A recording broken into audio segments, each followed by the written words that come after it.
अस्सलामुअलैकुम, मैं हूं आयशा बख्श। रिपोर्ट कार्ड में खुशामदीद। नैब का प्ली बार्गेन का कानून फ्रॉड है, इस पर इसलिए बात नहीं होती कि यह कानून एक आमिर ने बनाया था। इन ख्यालात का इजहार वजीर आला पंजाब शहबाज शरीफ ने आज एक तकरीब से खिताब में किया।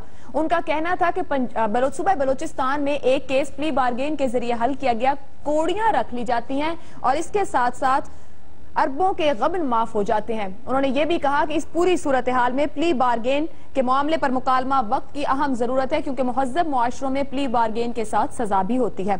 वजीर आला पंजाब के ख्यालात अपनी जगह। आज PTI के चेयरमैन इमरान खान की जानिब से वजीर दाखिला चौधरी निसार अली खान की तजवीज की भी मुकम्मल हिमायत की गई। उनका कहना था कि चौधरी निसार अली खान साहब ने जो कहा है कि नैब के सरबराह का तकर्रुर अदलिया के जरिए होना चाहिए, वो इसकी हिमायत करते हैं। साथ ये भी कहा कि अगर नैब कामयाब होता तो करप्शन ना बढ़ती। ये भी कहा कि नैब को सुप्रीम कोर्ट के नीचे काम करना चाहिए। ये तमाम बयानात वजीर आला पंजाब, वफाकी वजीर दाखिला, PTI के सरबराह के पूरी सूरत हाल पर सवाल रखेंगे। पैनल में हमारे साथ लाहौर स्टूडियो में इम्तियाज आलम, मुनीब फारूक, कराजर अब्बास, लाहौर से वीडियो लिंक पर हसन निसार, इस्लामाबाद स्टूडियो में मारवी सरमद साहिबा और शहजाद चौधरी साहब। आप सबका बहुत शुक्रिया। पहला सवाल रिपोर्ट कार्ड का आपके लिए। PTI और मुस्लिम लीग नून प्ली बार्गेन के खिलाफ हम आवाज, क्या दोनों जमातें नैब कवानीन में तब्दीली पर मुत्तफिक होंगी? अगर आप समझते हैं कि जमातों में लाख इख्तिलाफ सही, लेकिन प्ली बार्गेन के मामले पर या इस करप्शन के तरीकेकार को हल करने के मामले पर दोनों जमातें इकट्ठी हो सकती हैं, तो हाँ का ऑप्शन ले सकते हैं। और अगर आप समझते हैं ऐसा मुमकिन ही नहीं, तो नहीं का ऑप्शन लेंगे। मुनीब फारूक। बिस्मिल्लाहिर्रहमानिर्रहीम। देखिए, सबसे पहले ये थोड़ा सा जानना जरूरी है कि प्ली बार्गेन का कॉन्सेप्ट होता क्या है। प्ली बार्गेन का कॉन्सेप्ट एक ऐसा एग्रीमेंट होता है प्रोसिक्यूशन और डिफेंडेंट के दरमियान, जिसमें ये एक एग्रीमेंट कर लिया जाता है कि अगर वो गिल्टी प्लीड कर दे, तो मैं करप्शन केसेस की बात कर रहा हूं, तो एक रिकवरी अमाउंट दे दी जाती है या एसेट्स वापस कर दिए जाते हैं। टेक्निकली अगर देखा जाए तो इससे चार्ज खत्म नहीं होता, चार्ज मुकम्मल तौर पर एबॉलिश नहीं होता, लेकिन ट्रायल चलता रहता है। लेकिन इंसान को, जो शख्स है, डिफेंडेंट जो है, जो एक्यूज होता है, वो बेल पे बाहर आ सकता है। लेकिन अनफॉर्चुनेटली हमारे मुल्क के अंदर ये कानून इस तरह से रहा है और इस हवाले से सियासतदान पॉइंट स्कोरिंग करते हैं। मैं देखता हूँ उस पर हुकूमत की तरफ से भी, आज जिस तरह शहबाज शरीफ साहब कह रहे थे, अब देखिए 4 साल के करीब तो इस हुकूमत को भी होने जा रहे हैं। इनको चाहिए था कि अगर इसमें तब्दीली करनी थी तो कोई ड्राफ्ट ले आते नेशनल असेंबली के अंदर और प्रपोज करती गवर्नमेंट की ये कानून नहीं ठीक, इसको तब्दील होना चाहिए। ऐसा नहीं किया गया। दूसरी तरफ ये कि ये याद रखिए कि इसके अंदर पाकिस्तान हो, इंडिया हो, अमेरिका हो, ये कॉन्सेप्ट ऐसा नहीं कि जो सिर्फ पाकिस्तान में है, भारत के अंदर भी है। वहां पर भी सवाल जो है वो इखलाकी उठाया जाता है। वहां की सुप्रीम कोर्ट ने भी जब इसके ऊपर सवाल उठाया करप्शन केसेस के हवाले से या क्रिमिनल केसेस के हवाले से, तो इखलाकी तरीके से उठाया कि ये क्या एक ट्रेड आउट है, क्या इससे ये तासुर दिया जाता है कि जितनी मर्जी करप्शन कर ली जाए और फिर आप उसका एक बड़ा 5% या 10% देकर उस ट्रायल से बाहर निकल जाए, उस पूरे इशू से बाहर निकल जाए, तो ये इखलाकी तौर पर ज्यादा डोमिनेंट है। कानूनी तौर पर इसकी तस्दीक हो सकती है। आपका सवाल कि क्या पार्टीज इस पर इकट्ठी हो सकती है, अगर होना चाहे तो क्यों नहीं हो सकती। लेकिन मैं आपको ये भी बता दूं कि आज एज वी स्पीक इसी साल के अंदर मुख्तलिफ दुनिया के ऐसे ममालिक हैं। रिसेंटली मैं एक स्टडी पढ़ रहा था, उसके अंदर था कि अर्जेंटीना के अंदर इसी साल के अंदर एक ड्राफ्ट लाया गया, वहां का लोअर हाउस है कांग्रेस का, जिसमें उन्होंने कहा कि जो प्ली बार्गेनिंग का कॉन्सेप्ट है, इसको करप्शन केसेस तक भी एक्सटेंड किया जाए, क्योंकि इससे हमें हेल्प मिलेगी ना सिर्फ रिकवरी ऑफ एसेट्स के अंदर, बल्कि जो फ्यूचर प्रैक्टिसेस है करप्शन की, उसको भी किसी तरह से अबॉलिश किया जा सकता है या कम किया जा सकता है। इस कानून की तब्दीली हो सकती है, बड़ी आसानी से हो सकती है, लेकिन easier said than done intent नजर नहीं आता। अगर होता तो हुकूमत की तरफ से कोई ना कोई बिल आ जाता। ठीक, आप नहीं का ऑप्शन ले रहे हैं। मुनीब साहब कह रहे हैं होना चाहे तो हो सकता है, लेकिन इरादा दिखाई नहीं देता। शहजाद साहब, चौधरी निसार ने कहा कि अगर हुकूमत और अपोजिशन मिलकर नैब का सरबराह लगाएं तो करप्शन नहीं रोकी जा सकती, अदलिया को लगाना चाहिए, तो क्या उस सूरत में मुमकिन होगा? और सवाल का जवाब क्या देंगे? देखिए, आवाजें तो सब बहुत अच्छी हैं और बिल्कुल वैलिड हैं, रेलेवेंट हैं, और क्यों इस वक्त में आ रही हैं शहबाज शरीफ साहब के मुंह से या चौधरी निसार के मुंह से? क्योंकि पनामा जैसा जब एक सर पे खंजर लटक रहा हो, तो एक पैरेलल आवाज जो कि एक अच्छी ऑल्ट्रुज्म की तरफ लेके जाती है, आपको अच्छे एक सोच की तरफ लेके जाती है कि ये नैब के अंदर किसी और के कॉन्टेक्स्ट में बात हो रही है, तो शायद उससे कुछ ना कुछ उनका इंप्रेशन बैलेंस हो जाता है। लेकिन उससे बढ़ के मैं इसको एक सियासी मसला समझता हूँ। इस वक्त देखिए, सेनेट और नेशनल असेंबली में 4 बड़े मसले फंसे हुए हैं। एक तो कंपनीज एक्ट है जो कि PMLN करवाना चाहती है पास, और उसके अंदर फिर पनामा भी बड़ी हद तक कवर हो जाता है, कंपनी रजिस्ट्रेशन एक्ट कहते हैं या इस किस्म की कोई चीज है। दूसरा अकाउंटेबिलिटी बिल है जो कि बड़ी अरसे से PPP लेके घूम रही है कि इसके ऊपर बाकी लोग मिल के चलें तो हम एक अकाउंटेबिलिटी के कानून के अंदर, एहतसाब के अंदर तब्दीली लेके आए। फिर उसके बाद पनामा स्पेसिफिक एक पाकिस्तान पीपल्स पार्टी का है। फिर इलेक्टोरल रिफॉर्म्स है। यानी अगर ये पार्लियामेंट इन 4 किस्म के कवानीन रिफॉर्म्स को ही लेके बैठ जाए आने वाले 18 महीनों के लिए, तो मेरा ख्याल है कि अगर ये 4 उसमें कर जाएं तो पाकिस्तान के लिए एक बहुत बड़ा काम होगा। जाएगा कि नैब के अंदर इस किस्म की तब्दीली जिसका हम मेरा अपना ख्याल ये है कि ये एक तरह से डाइवर्जन क्रिएट करने की कोशिश है, और हर एक कानून के अंदर आपको 2 पार्टियां इकट्ठी नजर आएंगी और एक तीसरी पार्टी अलग नजर आएगी। अगर एहतसाब के ऊपर या मिसाल के तौर पे इस मामले में ये जो प्ली बार्गेन वाला है, अगर आपको इसके अंदर PTI और PMLN इकट्ठी नजर आती हैं तो आप यकीन मान लीजिए कि PPP के अंदर इसको पूरी जरूर रिजर्वेशन होंगी। अगर PPP इस वक्त अकाउंटेबिलिटी लेके घूम रही है तो PMLN उसको मानने के लिए तैयार नहीं होगी। तो मेरा ख्याल है कि अगर इन सब की नीयत ठीक हो तो अगले 12-14 महीने के अंदर एक ग्रैंड लेजिस्लेटिव कॉम्पैक्ट तैयार किया जा सकता है इन तमाम पार्टीज का मिलके। और अब चूंकि PTI वापस आ गई है पार्लियामेंट के अंदर, तो मेरा ख्याल है कि एक इस किस्म का कॉम्पैक्ट किसी कमीशन के तहत बैठ के जहां पर तमाम कवानीन इकट्ठे लाके जहां जहां जिसकी रिजर्वेशन है उसको एड्रेस करते हुए अगर यही काम कर जाएं तो हम समझेंगे कि पिछले 5 साल का जो बोझ था, जो उधार था, इस असेंबली ने पूरा किया। लेकिन बहुत बड़ी आस्किंग है, मुझे लगता नहीं है कि ऐसा होगा। नहीं का ऑप्शन ले रहे हैं शहजाद चौधरी साहब। हसन निसार साहब, अगर होना चाहिए तो हो सकता है, नीयत ठीक हो तो हो सकता है, आप क्या समझेंगे, मुत्तफिक होंगी ये दोनों जमातें अपने बयानात और अमली इक़दाम अगर इनके सामने रखे जाएं? शहजाद साहब ने तो बहुत सस्ता छोड़ दिया इनको, और फिर इन्होंने जो अगर लगाया है वो तो मेरा ख्याल है हमालिया से भी बड़ा है। नियतों की बात की इन्होंने तो सवाल ही नहीं पैदा होता। ये इनको 70 जन्म भी अगर मिलें तो इनका DNA ऐसा है कि इनकी नियतें तब्दील नहीं हो सकती। मुनीब साहब ने बात की है अखलाकियात की, तो भाई हैवानी और इंसानी जिंदगी की बॉटम लाइन में फर्क सिर्फ एक है और वो है अखलाकियात का, वरना हैवानी और इंसानी जिंदगी में कोई ज्यादा फर्क नहीं है।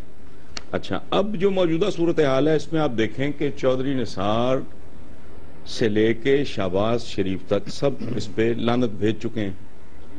अच्छा, अवाम इससे इस मुल्क की 2 नंबर अशराफिया, ये अशराफिया है नहीं, हम इनके लिए एलीट का लफ्ज इस्तेमाल करते हैं जो बहुत घिन आती है मुझे। ये एलीट हर सोसाइटी में होती है, लेकिन ये पता नहीं क्या है, ये अवाम इसको हकारत से, नफरत से देखते हैं। अच्छा, रह गए हम जैसे लोग, मैं अपनी बात कर रहा हूं, जिस दिन से ये लानत सवार हुई है उस दिन से सैकड़ों के हिसाब से हमने लिखे और लोगों ने इनको कि ये करप्शन की प्रमोशन है, ये NOC है, वगैरह वगैरह वगैरह। अच्छा, कोई बाज़मीर नॉर्मल एवरेज आदमी, हर माशरे की एक अपनी बुनत, अपनी हैत, अपनी साख्त होती है।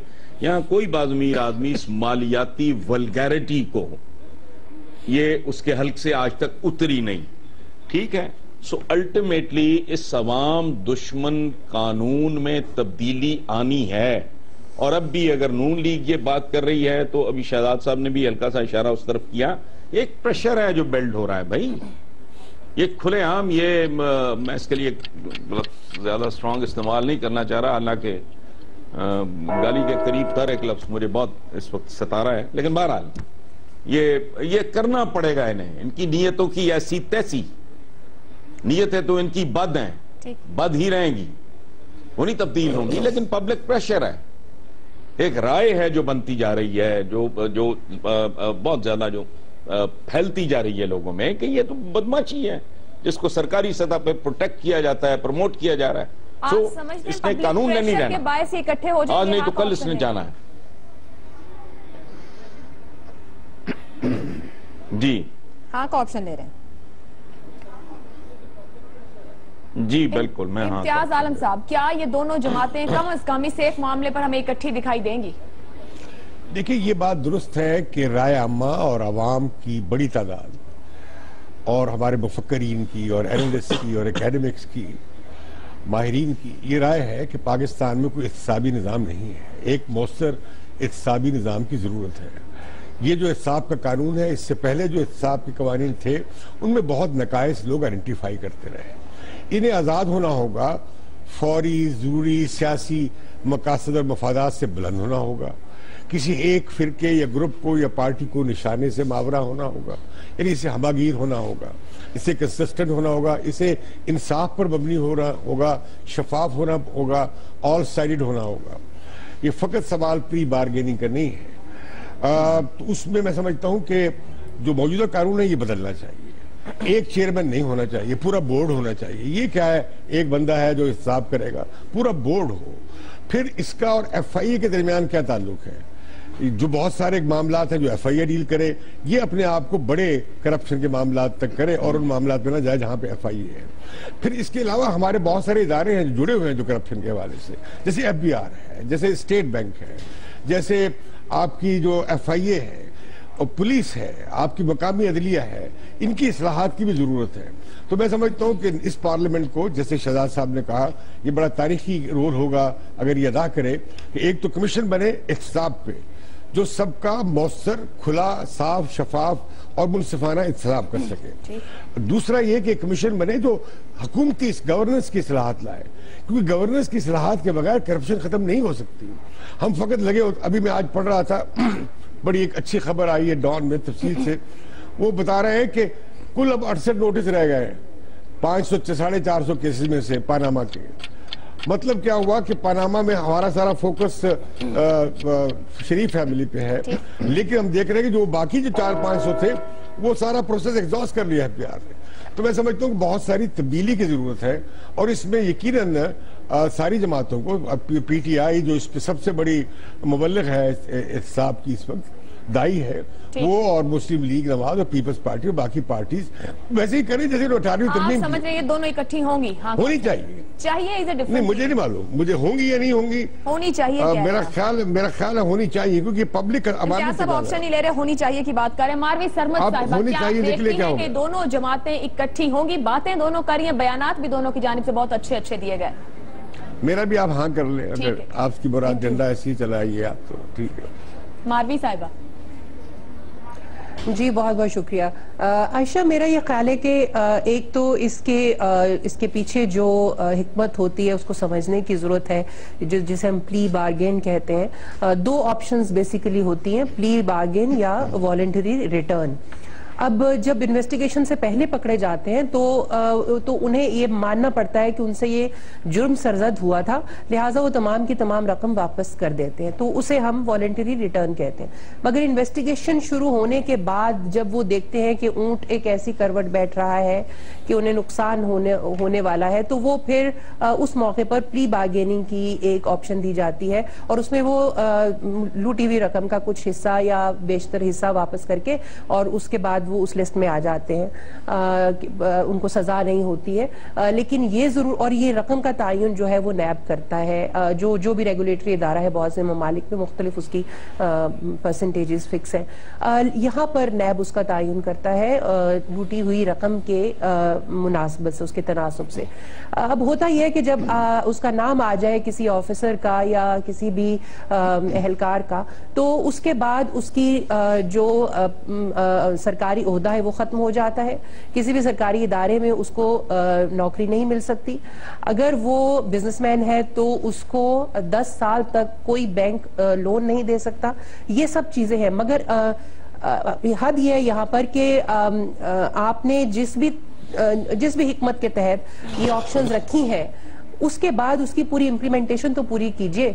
पिछले साल एक रिपोर्ट आई थी जिसमें मालूम हुआ कि 80 to 90% जो लोग प्री बार्गेन पंजाब में जिन्होंने किया, उनमें से जो सरकारी ओहदेदार थे उनका ये शर्त पूरी नहीं की, वो मुसलसल अपने ओहदों पर काम कर रहे हैं। तो ये चीज है। दूसरा ये जो आपने पाकिस्तान तहरीक इंसाफ की बात की, तो इनकी जो पूरी पॉलिटिक्स है वो तो है ही एंटी करप्शन पे, जिसको ये आइडियोलॉजी कहते हैं, नजरिया जिसको कहते हैं, वो एंटी करप्शन है।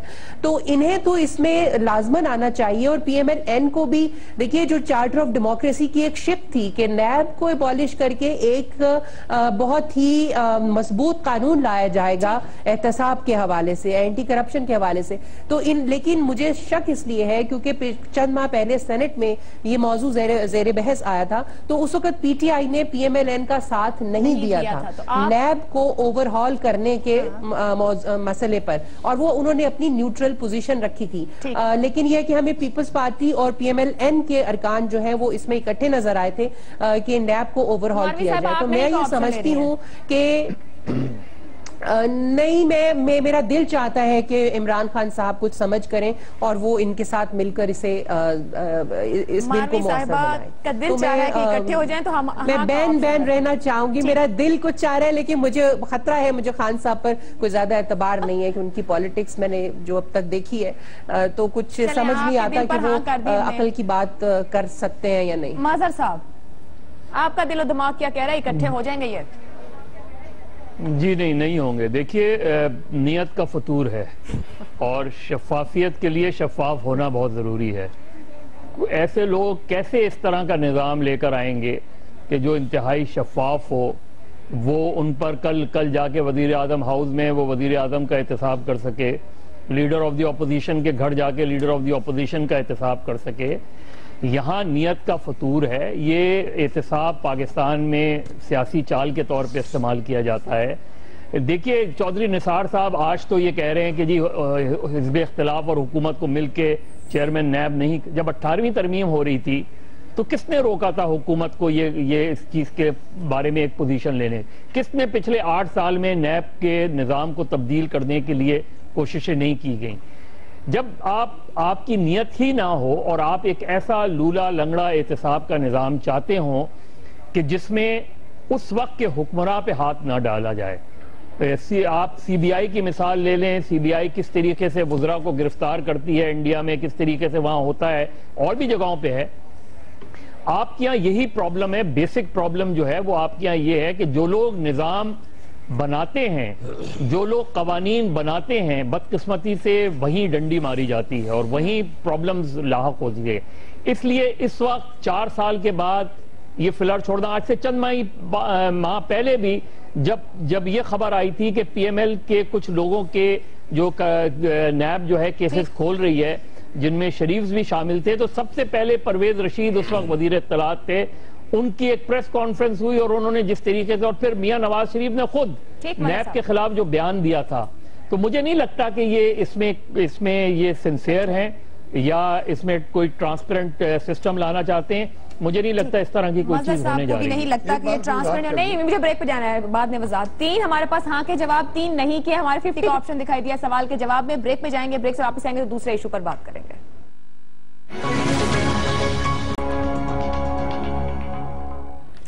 रिपोर्ट कार्ड में एक बार फिर खुशामदीद। गुज़िश्ता रोज पाकिस्तान पीपल्स पार्टी के शरीक चेयरमैन साबिक सदर आसिफ अली जरदारी की मुलाकात हुई मुस्लिम लिकाफ के सरबराह चौधरी शुजात हुसैन से, जहां इस अहम मुलाकात में उन्होंने मुश्तरका हिकमत अमली अपनाने के साथ साथ हुकूमत मुखालिफ ग्रैंड अलायंस तश्कील देने और अपोजिशन जमातों से राब्ते पर इत्तफाक किया। मीडिया रिपोर्ट्स ये कहती हैं कि चौधरी शुजात हुसैन का ये कहना है कि इनफरादी सियासत का नहीं, मुश्तरका जिद्दोजहद का वक्त है। अपोजिशन जमातें एक निकाती एजेंडे पर इकट्ठे हो जाएं। अगर अपोजिशन जमातें मुत्तहिद न हुई तो मुल्क का नुकसान होगा, नाकाबिले तलाफी नुकसान होगा। साबिक सदर के मुताबिक आने वाली सियासत का महवर लाहौर होगा। दूसरी जानिब गुज़िश्ता रोज पीटीआई के चेयरमैन इमरान खान ने सवाबी में जलसे से खिताब के दौरान करप्शन की टीम में साबिक सदर आसिफ अली जरदारी को भी शामिल कर दिया है। ताहम इससे पहले इमरान खान कई बार ये कह चुके हैं कि पनामा के मामले पर अपोजिशन का मौकिफ एक ही है कि नवाज शरीफ साहब को जवाबदेह होना होगा। इमरान खान साहब को कल गड़ी खुदाबख्श में जो कहा जा रहा है कि बहुत अहम फैसला या कुछ फैसला कुन ऐलान किया जाएगा, उसका भी बहुत इंतजार है। आसिफ अली जरदारी और चौधरी शुजात हुसैन अपोजिशन जमातों के साथ मिलकर ग्रैंड अलायंस बनाना चाह रहे हैं, जबकि इमरान खान की जानिब से पीपल्स पार्टी और साबिक सदर आसिफ जरदारी पर जो तनकीद की गई, इस पूरे मामले पर सवाल रखेंगे पैनल के सामने। सवाल यह है, पीटीआई शमूलियत के बगैर क्या अपोजिशन इत्तेहाद मुअस्सर होगा? अगर आप समझते हैं कि पीटीआई को एक तरफ रख दिया जाए और दीगर अपोजिशन जमातें मिल जाएंगी, पाकिस्तान पीपल्स पार्टी, मुस्लिम लिकाफ, जमात इस्लामी, एएनपी, और ये मुअस्सर इत्तेहाद बना के हुकूमत को टफ टाइम दे पाएंगे, तो आप हाँ का ऑप्शन ले सकते हैं। अगर आप समझते हैं कि मुअस्सर इत्तेहाद पीटीआई के बगैर मुमकिन नहीं, तो नहीं का ऑप्शन रहेगा। अब्बास साहब। देखिए, इस वक्त जो 26 दिसंबर तक तो इस वक्त एक ही ऑपोजिशन है, बाकी तो सबकी अपनी अपनी पोजीशन है। ऑपोजिशन तो इमरान खान है इस वक्त, जो पिछले 3-3.5 साल से सही मानों में ऑपोजिशन कर रहा है, बाकी तो अपनी अपनी पोजीशन पे रह के पॉलिटिक्स कर रहे हैं। तो जाहिर है अगर इमरान खान इस इत्तेहाद में नहीं होंगे, जिसका इम्कान मुझे लग रहा है कि इमरान खान शायद ना हो, क्योंकि उससे उनकी अपनी पॉलिटिक्स बहुत डैमेज होगी, तो दीगर जमातें अगर मुत्तहिद होती हैं तब भी कोई तहरीक नहीं चलने वाली, क्योंकि ना मौलाना फजल रहमान किसी तहरीक के हक में है, ना असफंदियार वली किसी तहरीक के हक में है, और चौधरी शुजात का आसिफ अली जरदारी के साथ मिलना ऐसा ही है जैसे शेख रशीद इमरान खान के साथ मिल गए हैं। तो मेरा नहीं ख्याल कि इमरान खान के बगैर अपोजिशन का इत्तेहाद कोई भी मौसर रोल प्ले कर सकता है। नहीं का ऑप्शन ले रहे हैं मजहर साहब। हसन निसार साहब, आप तो मेरा ख्याल है मुकम्मल इत्तेफाक करेंगे मजहर साहब से। क्यों? हसन साहब अच्छा, ये मेरा ख्याल था सिर्फ मंजूर वसान साहब को ही ख्वाब आते हैं। अब पता चला कि आप भी देखती हैं और आपके भी ख्वाब सच्चे होते हैं। बिल्कुल सच्चा ख्वाब देखा आपने। देखें, वो जो मदर साहब ने बात की है बड़ी बेसिक सी बात है कि भाई यहाँ तो ऑपोजिशन का मतलब ही पीटीआई रह गया है। अच्छा, अब इसके बगैर किसी तहाक अच्छी किसी के पास अददी कुव्वत जिसकी मैं बात कर रहा हूं, को मोटिवेटेड कोई वर्कर अगर किसी के पास है तो वो आप मुझे बता दें। वो आ भी जाएंगे तो क्या कर लेंगे? ठीक है, जैसे इनका ख्याल था ये ब्लैकमेल करना चाह रहे थे, ये जब रायबंड में इज्तिमा हुआ तो उनका ख्याल था कि नहीं वो कोई बाइज्जत शो नहीं होगा, तो उन्होंने गुरेज किया। नतीजा क्या निकला आपके सामने। अच्छा, फिर बात ये इस तरह की भी होती है, हमारी जहनियतें जंग आलूद हैं कि भाई वो अच्छा अभी आप ही ने कहा कि उसमें जरदारी साहब का भी नाम ले दिया। जरदारी साहब की शोहरत जैसी है आपको भी पता, मुझे भी पता, लेकिन एक जाना पहचाना, मैं मुल्जम नहीं कह रहा, मुजरिम, अगर मैं किसी डूबते बच्चे को बचाने की कोशिश कर रहा हूं और वो मेरा हाथ बटाता है तो मैं उसका हाथ झटक दूंगा। कुछ कॉजेस इस तरह के होते हैं, कुछ टारगेट्स ऐसे होते हैं जिसमें बाकी चीजें सानवी हो जाती हैं। ये एक इंतहाई इंपॉर्टेंट बात है, इसमें सबको करना चाहिए। नहीं करते, मेरा ख्याल है जाती तौर पे आपके ख्वाब की सच्चाई अपनी जगह पे। पीटीआई मेरे नजदीक एक बहुत बड़े जुर्म नहीं गुनाह की मुर्तकिब होगी अगर वो इस पर्टिकुलर इशू पे, इस मामले में वो अगर कोई बॉटलनेक्स क्रिएट करती है या नखरे करती है या रिलक्टेंस शो करती है, तो मैंने अर्ज किया कि ये जुर्म नहीं गुनाह होगा। सो उनको साथ मिलकर चलना चाहिए। और बाकी जो आदि चोर हैं, भाईवाल बाकायदा पार्टनर्स इन क्राइम, उनसे वैसे नहीं एक्सपेक्ट करना चाहिए। आपने एक दो नाम लिए हैं, वो तो एक दूसरे को, वो बड़ी मशहूर अमेरिकन फिल्म थी, वो कहता है you call it a cover. वो ये इस तरह की बात है, ये एक दूसरे को प्रोटेक्ट करते हैं चूंकि इनके सर्वाइवल का मसला है। सो ऐसे लोगों के अलावा अगर बाकी सब इकट्ठे हो जाएं, उनके बाहमी इख्तलाफात, उसमें चोर हो साध हो। मैंने जो मिसाल दी है बड़ी सादा है, जिंदगी में होता है ऐसे कि अगर आपकी कम्युनिटी के लेवल पे आपको पता है ये बंदा राशि है, फलाना है, और आप कोई अपनी कम्युनिटी के लेवल पे कोई कैंपेन चलाते हैं, तो आप कहें यार ये तो राशि है, जाना पहचाना राशि है, तो मैं इसके साथ मिलकर काम नहीं करूंगा। अच्छा, मैं अगर सफाई कर रहा हूं, झाड़ू पकड़ा हुआ है, वो भी आ जाता है। फिर ये जहनियत बड़ी अजीब सी है कि जरदारी साहब का भी नाम ले दिया, अभी ले दिया है, वो भी रियलिटी है। अगर वो इस मामले में अपोजिशन के कंधे के साथ कंधा मिलाते हैं तो that two is a reality. ये क्या बात हुई? सर्दियों में गर्म कपड़े पहनते, कल आप मुझे ताना दें कि मलमल का कुर्ता पहन के बैठे हो, महीना पहले तो कोट पहना हुआ था। ये क्या बात हुई? हसन निसार साहब, ये ऑप्शन ले रहे हैं कि शामिल इमरान खान को पॉलिटिक्स नहीं आती। हाँ, ये गुनाह होगा। इमरान खान शामिल ना हुए तो गुनाह होगा, लेकिन ऑपोजिशन मौसर नहीं होगी पीटीआई के बगैर। ऑप्शन नहीं का ले रहे हैं, लेकिन साथ ये भी बात करें कि पीटीआई ना शामिल होकर गुनाह का इर्तिकाब करेगी। जी मौसर नहीं होगी। ठीक, बिल्कुल मौसर नहीं होगी। साहिबा, क्या आप समझती हैं कि एक दूसरे पर इल्जामात लगाने के बाद भी एक कॉज पर ये लोग इकट्ठे हो सकेंगे और मौसर इत्तेहाद होगा?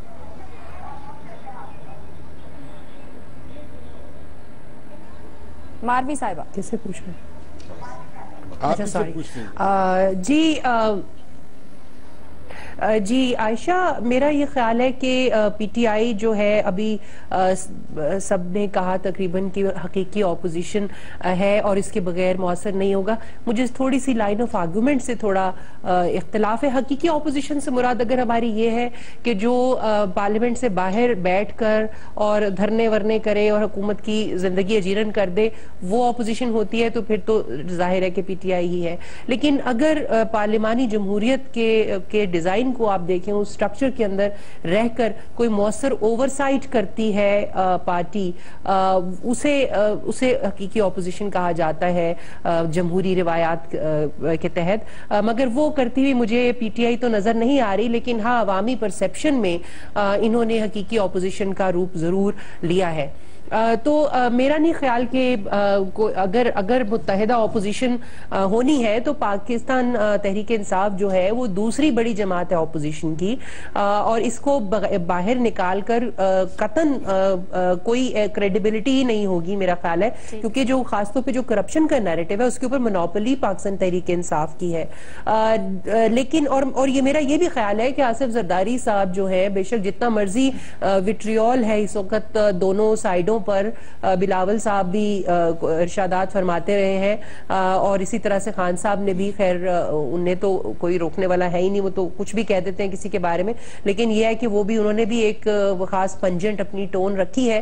लेकिन इसके बावजूद मेरा ये ख्याल है कि ये मिलना होगा इन्हें, और जरदारी साहब जरूर अप्रोच करेंगे पाकिस्तान तहरीक इंसाफ को, और पाकिस्तान तहरीक इंसाफ जो है इस पे अगर इनकार करेगी तो वो मेरा ख्याल है कि निहायत ही सियासी हमाकत का सबूत देगी। मारवी साहिबा भी नहीं को ऑप्शन ले रही है, लेकिन कह रही है कि पीटीआई के बगैर क्रेडिबिलिटी नहीं होगी, पीपल्स पार्टी को राब्ता करना चाहिए और करना होगा। इम्तियाज साहब क्या कहेंगे? देखिए, सवाल यह है कि अपोजिशन जमातों का इत्तेहाद किस बात पे, किस मकसद के लिए? हुकूमत मुखालिफ तहरीक चलाने। देखिए, इस वक्त हुकूमत गिराने की सकत और एजेंडा किसी का नहीं है। वो वक्त गुजर गया, वो धरना हुआ, वो एक वक्त था, दोबारा मौका आया, धरना दिया, वो वक्त गुजर गया। ये हर रोज धरने के वक्त नहीं आते हुकूमत गिराने के। वजीर आजम नवाज शरीफ की हुकूमत बहुत मुस्तहकम हो गई है। पंजाब में उन्होंने अपने आप को बहुत कंसोलिडेट किया है। जिली हुकूमतों के इंतखाबात में जीतने वाला भी उनका था, हारने वाला भी उनका था। बड़ी उन्होंने बहुत अभी ये जो डिप्टी कमिश्नर्स के हवाले से पावर्स को जो बहाल किया गया है, ये सब इलेक्शन की तैयारी है। तो ये जो जमातें इत्तेहाद बनाने जा रही हैं, और जो आसिफ जरदारी साहब का जो प्लान मुझे नजर आता है, वो एक ब्रॉडर अलायंस बनाने का मामला है। ये anti Nawaz pro Nawaz politics की तरफ मामला जा रहा है, जिस तरह कभी भुट्टो एंटी भुट्टो पॉलिटिक्स होती थी। लेकिन ये पंजाब की हद तक होगा, मेनली मैदान लगने वाला है पंजाब में। इसमें ये पार्टियां देख रही हैं कि अकेले अकेले ये नवाज लीग का मुकाबला नहीं कर सकती, लिहाजा किसी तरह की कोई अलाइनमेंट होगी, वरना ये अकेली बिल्कुल इनका सफाया हो जाएगा अगले इलेक्शन में पंजाब में। तहरीक इंसाफ शायद उतनी सीटें भी ना जीत सके जितनी मेरा असेसमेंट है। मुमकिन है आप इख्तलाफ करें कि वो मजीद सीटें हार सकती है जितनी उन्होंने लास्ट टाइम जीती थी। पीपल्स पार्टी को उम्मीद ही रखनी चाहिए, इसी तरह काफ लीग को उम्मीद ही रखनी चाहिए। तो मैं समझता हूँ कि एक आसिफ जरदारी जो है वो एक कोलिशन गवर्नमेंट के लिए और एक डिवाइडेड मैंडेट के लिए काम कर रहे हैं। स्ट्रेटजी जो मुझे नजर आती है, वो अपने साथ मुख्तलिफ फोर्सेस को इकट्ठा करेंगे। उसमें अब तहरीक इस्तिकलाल की मुश्किल हो जाएगा कि वो अपने आप को इस नई अलाइनमेंट से बाहर रखे, क्योंकि बहुत रेवोल्यूशनरी सिचुएशन नहीं है। ऐसी नहीं है कि लोग निकल पड़े, जरदारी को भी कहे फारिग कर दे और नवाज शरीफ को फारिग कर दे, सारे जहान को फारिग कर दे। ऑप्शन नहीं ले रहे। मेरा ख्याल है कि उसके बगैर भी अपोजिशन का इत्तेहाद मौसर होगा। कितना मौसर होगा मुझे मालूम नहीं। मैं समझता हूँ इत्तेहाद जो होने जा रहा है ये अगले इलेक्शन की तैयारी है। इसमें पीटीआई सोलो फ्लाइट देना जाएगी या इत्तेहाद बनाएगी, ये सारा उसको सब मामला पता लगेगा। इम्तियाज साहब समझ रहे हैं कि जो इत्तेहाद हो रहा है अगले इंतखाब की तैयारी के लिए पंजाब में खासतौर पर मैदान सजाया जाएगा, उस पर काम हो रहा है। शहजाद चौधरी साहब क्या कहेंगे? पीटीआई के बगैर अपोजिशन इत्तेहाद मुमकिन है, मौसर होगा? देखिए, पहले इम्तियाज साहब की बात जिस तरह उन्होंने शुरू किया, टू व्हाट एंड, क्या मकसद है इस इत्तेहाद का? अगर तो ये मकसद ये है कि नवाज शरीफ की गवर्नमेंट को गिराना मकसद है, तो फिर तो साल सवा साल रह गया है थोड़ा इंतजार कर लें, जब तक इत्तेहाद बनेगा उस वक्त तक वैसे ही इलेक्शंस आ जाएंगे। तो इसलिए मुझे नहीं लगता कि ये मकसद हो सकता है। पाकिस्तान पीपल्स पार्टी की सोच सिर्फ और सिर्फ इत्तेहाद के मामले में, और ये उनकी स्ट्रेटजी हो सकती है, वो ब्रेकआउट करना चाहते हैं सिंध से, और वो ब्रेकआउट करके देखना चाहते हैं कि उनको बलूचिस्तान में और पख्तूनख्वा में कहां पे उनको एक पार्टनर्स, लाइकली पार्टनर्स मिल सकते हैं। पीटीआई अगर उनके साथ मुआहदा कर लेती है तो पंजाब में पीटीआई अपनी पोजीशन को कमजोर तर कर लेगी।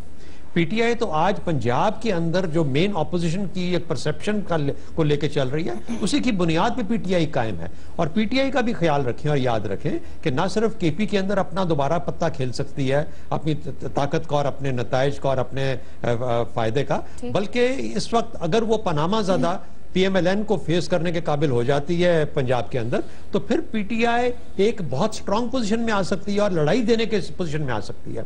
एक लड़ती हुई, लड़ाई देती हुई एक ऐसी पीटीआई जिसने कि अपनी बुनियाद पिछले 2-3 साल में करप्शन के ऊपर रखी है और इसके ऊपर लेके आगे चलेगी और पनामा ज़्यादा पीएमएलएन का मुकाबला करेगी, अगर ये मुमकिन हो सकता है तो फिर मुझे लगता है कि जैसे कि उसके अच्छे दिन आने वाले हैं पंजाब की हद तक। अब वो मिला के हुकूमत बना सकती है नहीं बना सकती इसका मुझे पता नहीं है, वो शायद ना कर पाए, लेकिन पीटीआई अपने इस मुस्तकबिल को, इस पत्ते को कभी सेक्रीफाइस नहीं करेगी पाकिस्तान पीपल्स पार्टी के लिए। पीपल्स पार्टी की मजबूरी है अलायंसेस ढूंढना, पीटीआई की मजबूरी नहीं है। पीटीआई आखिरी हद तक अपना मामला लेके जाएगी और कोशिश करेगी कि अपनी जोर पे और अपनी ताकत पे अपना इलेक्शन लड़ सके, खासतौर पे पंजाब में। तो आप हाँ का ऑप्शन ले रहे हैं, पीटीआई के बगैर इत्तेहाद मौसर होगा?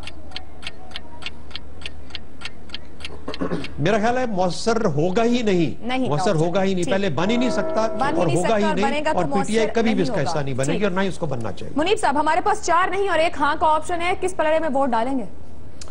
देखिए, पाकिस्तान तहरीक इंसाफ और peoples party, Pakistan peoples party जो कि चाह रही है कि वो को अलायंस बनाए, मैं पहले भी अर्ज कर चुका हूँ, इनका डीएनए मुख्तलिफ है दोनों पार्टीज का। और जहां तक डीएनए की वजाहत कर रहे हैं, क्योंकि पहले भी डीएनए का काफी जिक्र हो रहा है।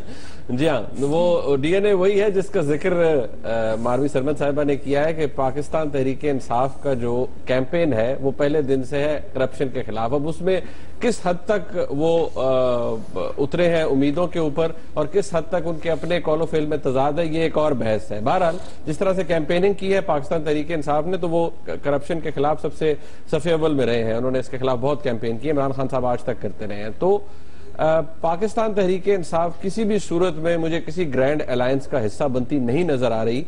वो इस वजह से कि दोनों के ना सिर्फ ऑब्जेक्टिव्स में फर्क है बल्कि तरीक़ाकार में भी फर्क है। इमरान खान साहब जल्दी रिजल्ट्स चाहते हैं, उनको कुछ और चाहिए और 2018 से पहले चाहिए। नजर वो रखी हुई है उन्होंने 2018 पे, लेकिन उन्हें पहले चाहिए। जबकि पाकिस्तान पीपल्स पार्टी को एट मैक्स ये चाहिए कि नवाज शरीफ साहब को शर्मिंदा करें, थोड़ा सा असेंबली के अंदर उनको शर्मिंदा करें, थोड़ा उनको डिफेंसिव कर दें। आसिफ जरदारी साहब की सियासत का महवर कभी भी ये नहीं रहा, या कम से कम अब नहीं है, कि वो जी हुकूमत गिरा लो और फटाफट फारग कर दो। जबकि इमरान खान साहब माशाल्लाह इस पर काफी अबूर रखते हैं और इसके लिए काफी जद्दोजहद भी कर रहे हैं। रिसेंटली भी आपने उनका जलसा देखा जिसमें उन्होंने एक किस्म की ये बात ऐलान कर दिया है कि क्योंकि उनको लगता यह है कि इंसाफ शायद ना मिले उन्हें, और इंसाफ वही होगा जो पाकिस्तान तहरीक इंसाफ के हक में फैसला है, तो वो इंसाफ होगा, और अगर इंसाफ ना मिला तो वो सड़कों पर आएंगे। तो आपका ऑप्शन क्या है, इत्तेहाद मौसर होगा? ये तो आपने कह दिया हिस्सा नहीं बनेगी ऑपोजिशन के। देखिए, सारों का यही ओपिनियन है कि इत्तेहाद एग्जिस्ट नहीं करेगा। आसिफ जरदारी साहब किसके साथ इत्तेहाद बनाएंगे, और वहां भी लेंगे तो इफेक्टिव नहीं। 5 नहीं और 1 हाँ का ऑप्शन, और बहुत से पैनलिस्ट की राय कि ऐसा कोई इत्तेहाद बुनी नहीं जिसमें जमातें इकट्ठी हो, जैसा भी मुनीब साहब भी कहते हैं कि डीएनए ही एक नहीं है, दोनों की डायरेक्शंस बहुत मुख्तलिफ हैं। आपने आज का प्रोग्राम देखा, अपना फीडबैक हमें भेज सकते हैं। मुझे इजाजत दीजिए।